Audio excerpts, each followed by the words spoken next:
ओम शांति। आप सभी को भैया दूज की बहुत बहुत बधाई हो। हम सब ने पहले दिवाली मनाई, नया साल मनाया और अब आ गया भैया दूज।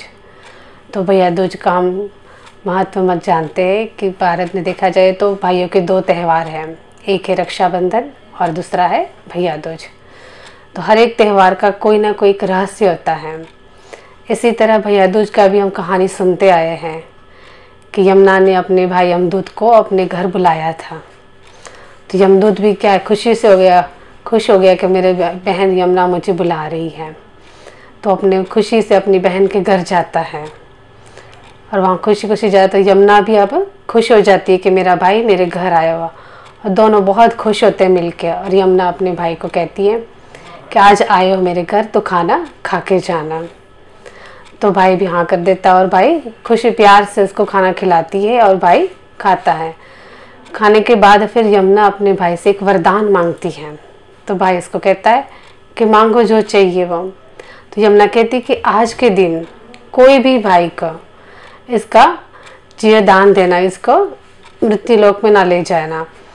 तो उसने कहा तथास्तु। तो कि आज के दिन के कोई भी भाई शरीर छोड़ेगा तो कभी भी नर्कवास में नहीं जाएगा, स्वर्गवास में जाएगा। देखा जाए तो कि इसका आध्यात्मिक रहस्य क्या है कि उस दिन टिक्का भी लगाते हैं कि टिक्का माना कि आत्मिक स्वरूप का टिक्का, कि हमें भ्रुकुटी के बीच में हम क्या है, आत्मा चमकती है। उस हमें स्मृति में टिक के हमें टिक्का लगाना है कि मैं कौन हूँ, मैं एक आत्मा हूँ, मैं एक चैतन्य शक्ति हूँ। मैं स्वयं को भी आत्मा समझना और सामने वाले व्यक्ति को भी आत्मा समझना, आत्म स्मृति में उनको टिकाना। तो आत्मिक स्वरूप करके दिवाली में ज्योत जलाई कि आत्मिक ज्योत जलाई हमने, तो हमें क्या है, उस स्वरूप में हमें टिकना है। आज तक हमने क्या किया कि हम अपनी पोजीशन के आधार से देखते रहें कि ये अमीर है, ये गरीब है, ये छोटा है या बड़ा है, ये कास्ट का या दूसरे कास्ट का है, उसी को हम देखते रहे, अपनी ही आइडेंटिटी उसी को समझ ली हमने। वास्तव में मैं कौन हूँ कि मैं एक आत्मा हूँ, कि उस स्वरूप को हम भूल चुके हैं। अगर जब हम उस स्वरूप को रियलाइज़ करते हैं तो अपने अंदर वो स्नेह प्यार की भावना ला सकते हैं। तो हमें क्या करना है कि भैया दूज पर विशेष एक संकल्प करें टिक्का लगाते हुए कि खुद भी आत्मिक स्वरूप में रहेंगे और जिस आत्मा को देखेंगे हम उसको भी क्या है, आत्मिक स्वरूप में देखेंगे कि ये भी क्या है, एक पवित्र प्योर सोल है जिसको हम आत्मिक स्वरूप में देखते हैं। तो उस स्वरूप में देखने से क्या है, हमारे अंदर से क्या है, एक पावरफुल वाइब्रेशन निकलती है, पॉजिटिव वाइब्रेशन। तो हमारे का जो पास का और क्या है, एकदम प्योर हो जाता है कि जिसके हमारे अंदर से शुभ भावना, शुभ कामनाएं निकलती हर आत्मा के प्रति, है ना। कि हमें सबको क्या है, हर आत्मा को ये प्योर वाइब्रेशन देना है। जैसे हम कहते हैं वसुदेव कुटुंब की हम गायन गाते हैं, तो वसुदेव कुटुंब बनेगा कब, हो उसका गायन गाते हैं।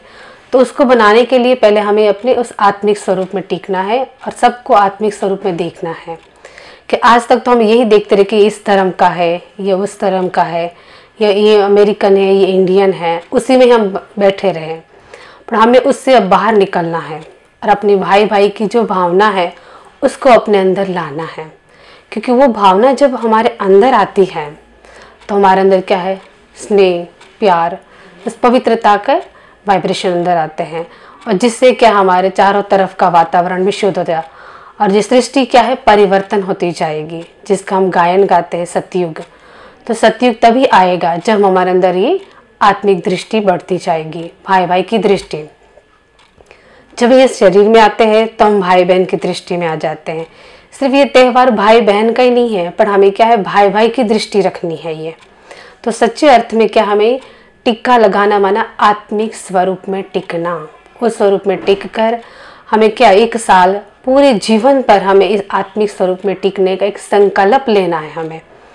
और उस दिन जो भाई को खाना करके स्नेह प्यार माना कि ज्ञान का भोजन खिलाना हमें, शुभ भावना का, शुभ कामना का, जिस भोजन से हमें एक शक्ति मिलती है, एक एनर्जी आती है, तो उस भोजन को हमें स्वीकार करना है। हमें देखिए, हमें रिगार्ड सबको देगा, रिस्पेक्ट और रिगार्ड। रिस्पेक्ट हमें क्या है, पोजीशन के आधार से देते आए हम, कि कोई बड़ा है तो उसको हम कुर्सी दे देते बैठने के लिए, किसी के लिए हम दरवाज़ा खोलते हैं, किसी के लिए हम पानी लेके आते हैं, है। तो हमें क्या है, पोजीशन के आधार पर उसको रिस्पेक्ट दिया। पर रिगार्ड क्या है, हमें हर आत्मा को देना है, चाहे कोई छोटा है चाहे कोई बड़ा है, पर हमें क्या है, उसको रिगार्ड देना है।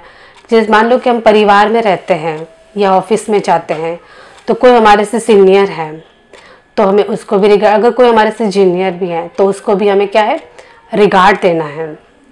परिवार में भी रहते हैं, कोई छोटा है कोई बड़ा है तो उसको भी क्या है, कोई छोटा बच्चा भी है तो उसको भी क्या है, हमें देखना कि आत्मा है, ये एक प्योर आत्मा है, एक पवित्र आत्मा है। अगर उस दृष्टि से देखते हैं तो उसके अंदर क्या, हमारे घर का वातावरण भी क्या है, एकदम प्योर हो जाता है। तो हमें उस दृष्टि में टिक कर हमें हर एक को रिगार्ड देना है, चाहे छोटा हो चाहे बड़ा हो, कोई भी धर्म का हो कोई भी जाति का हो, पर हमें क्या है, सबको रिगार्ड देना है। तो सच्चे अर्थ में भैया दूज मनाना माने हमें हर आत्मा को रिगार्ड देना, स्नेह प्यार से देखना, शुभ भावना शुभ कामना देना। यही हमारे एक शुभ संदेश है कि सच्चे अर्थ में भैया दूज मनाना है और आत्मिक स्वरूप में सदा के लिए टिक कर रहना। ओम शांति।